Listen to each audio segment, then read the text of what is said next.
Ang paghahari ni Josiah sa Huda. Ika-34 na kabanata. Si Josiah ay 8 taong gulang na maging hari. Sa Jerusalem siya tumira, at naghari siya roon sa loob ng 31 taon.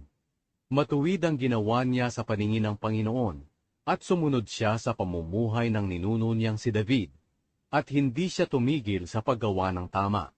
Nang ika-8 taon ang paghahari niya, habang bata pa siya, nagsimula siyang dumulog sa Diyos ng kanyang ninunong si David.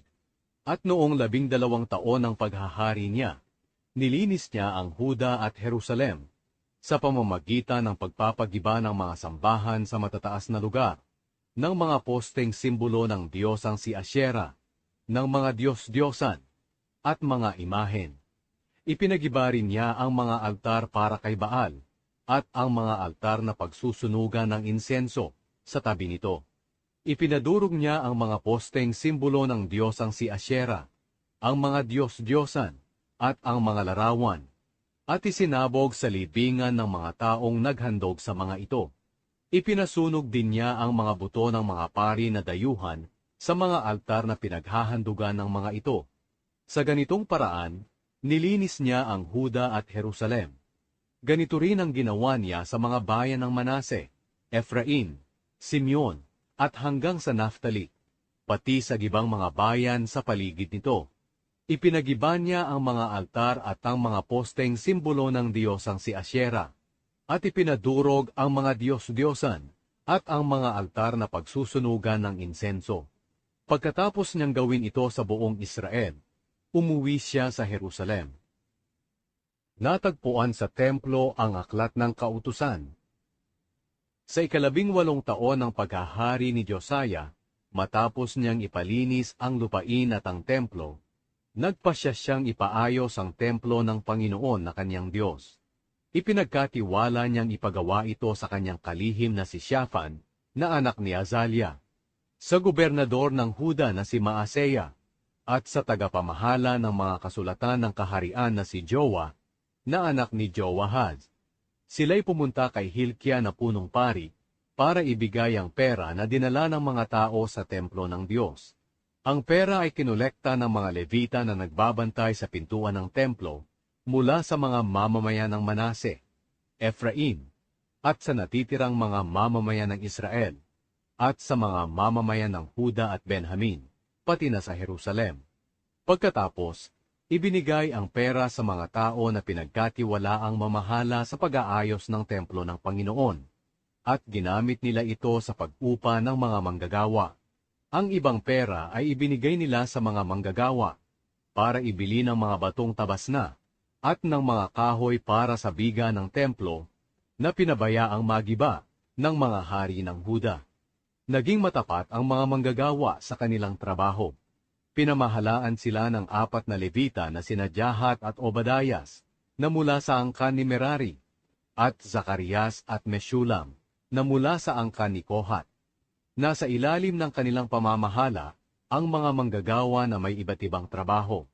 Mahuhusay magsitugtog ng mga instrumento ang mga Levita, at ang iba sa kanila ay mga kalihim, mga dalubhasa sa pagsulat ng mga dokumento, at mga tagapagbantay ng mga pintuan ng templo. Nakita ang aklat ng kautusan.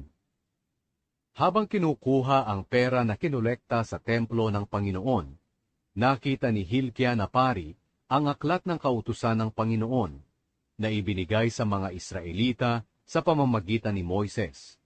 Ibinalita niya kay Shaphan na kalihim ng hari, na nakita niya ang aklat ng kautusan sa templo ng Panginoon. Pagkatapos, ibinigay niya ito kay Shaphan, at dinala ito ni Shaphan sa hari. Sinabi niya agad sa hari, "Kaming mga opisyal ay ginawa ang lahat ng ipinagawa niyo sa amin. Kinuha namin ang pera sa templo ng Panginoon at ibinigay sa mga pinagkatiwalaan sa pag-aayos ng templo." Sinabi pa niya sa hari, "May ibinigay sa aking aklat si Hilkiah na pari," at binasa niya ito sa harapan ng hari. Nang marinig ng hari ang nakasulat sa kautusan, pinunit niya ang kanyang damit sa hinagpis. Nag-utos agad siya kina Hilkiah, Ahikam na anak ni Shaphan, Abdon na anak ni Mikas, Shaphan na kalihim, at Asaya na kanyang personal na lingkod. Sinabi niya, "Magtanong kayo sa Panginoon para sa akin, at para sa mga naiwang mamamayan ng Israel at Huda, tungkol sa nakasulat sa natagpuang aklat. Matindi ang galit ng Panginoon sa atin, dahil hindi natupad ang mga nakasulat sa aklat." Kaya pumunta si Hilkiah at ang mga kasama niya sa isang propetang babae na si Hulda, na nakatira sa bagong bahagi ng Jerusalem. Si Hulda ay asawa ni Shallum na anak ni Tokat at apo ni Hasra. Si Shallum ang nagbabantay ng mga damit sa templo. Sinabi ni Hulda sa kanila, "Sabihin niyo sa mga tao na nagpadala sa inyo sa akin, na ito ang sinasabi ng Panginoon, ang Diyos ng Israel. Lilipulin ko ang lugar na ito at ang mga mamamayan nito, ayon sa nakasulat sa aklat na binasa sa inyong harapan. Ipapakita ko ang galit ko sa lugar na ito, at hindi ito titigil, dahil itinaboy ako ng aking mga mamamayan, at sumamba sila sa ibang mga Diyos. Ginalit nila ako sa kanilang mga ginawa.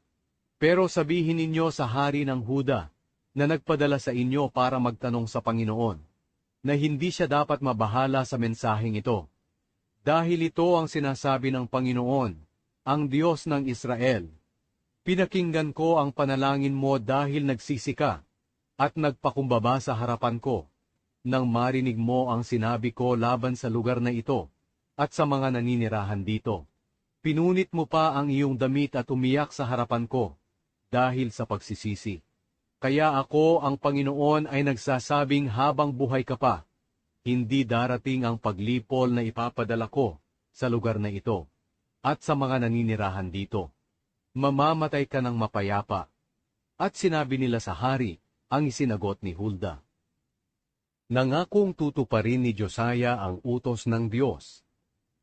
Pagkatapos, ipinatawag ni Haring Josiah ang lahat ng tagapamahala ng Huda at Jerusalem. Pumunta siya sa templo ng Panginoon, kasama ang lahat ng mamamayan ng Huda at Jerusalem, mula sa pinakatanyag hanggang sa pinakamababa. Sumama rin ang mga pari at mga Levita. Binasa sa kanila ni Josiah ang lahat ng nakasulat sa aklat ng kautusan ng Diyos na nakita sa templo ng Panginoon. Pagkatapos, tumayo si Josiah sa tabi ng haligi na madalas tayuan ng hari, at gumawa siya ng kasunduan sa presensya ng Panginoon. Nasusundin niya ang Panginoon sa pamamagitan ng pagtupad ng kanyang mga utos, katuruan, at tuntunin ng buong puso't kaluluwa. Nangako siyang tutuparin niya ang mga ipinapatupad ng kasunduan ng Diyos na nakasulat sa aklat. At sinabi rin niya sa mga mamamayan ng Jerusalem at Benjamin na mangako sila na tutuparin nila ang kasunduan ng Diyos. Kaya sinunod nila ang kautusan ng Diyos, ang Diyos ng kanilang mga ninuno. Pagkatapos, ipinaalis ni Josiah ang lahat ng kasuklam-suklam na mga Diyos-Diyosan sa buong lupain ng Israel, at pinaglingkod ang mga tao sa Panginoon na kanilang Diyos. Habang buhay siya, sinunod nila ang Panginoon, ang Diyos ng kanilang mga ninuno.